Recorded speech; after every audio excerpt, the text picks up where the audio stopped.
عیسائیوں یعنی کرسچنوں کا یہ ماننا ہے، ان کا یہ بنیادی عقیدہ ہے کہ حضرت عیسیٰ اللہ کے بیٹے ہیں، اور اسی عقیدے پر وہ 25 دسمبر کو خوشیاں مناتے ہیں۔ حضرت عیسیٰ کی پیدائش کی خوشی میں وہ بہت سارے مشرکانہ کام کرتے ہیں، مشرکانہ حرکت کرتے ہیں، لہذا کسی بھی مسلمان کی اس مشرکانہ حرکت میں، اس عمل میں شرکت بالکل درست نہیں ہے، قطعاً ناجائز و حرام ہے۔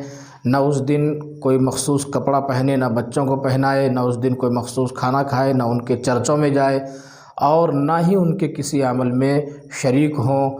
شریعت بالکل اس کی ذرہ برابر اجازت نہیں دیتی ہے، اس لیے کہ جو بھی کسی قوم کی مشابہت کو اختیار کرے گا، ان کے ساتھ شامل ہوگا، ان کی جماعت میں جائے گا، ان کے تہواروں میں شریک ہوگا، تو وہ انہی میں سے ہوگا۔ یاد رکھیے یہ حدیث ہے، اس لیے ان چیزوں سے مکمل اجتناب کریں، احتیاط کریں۔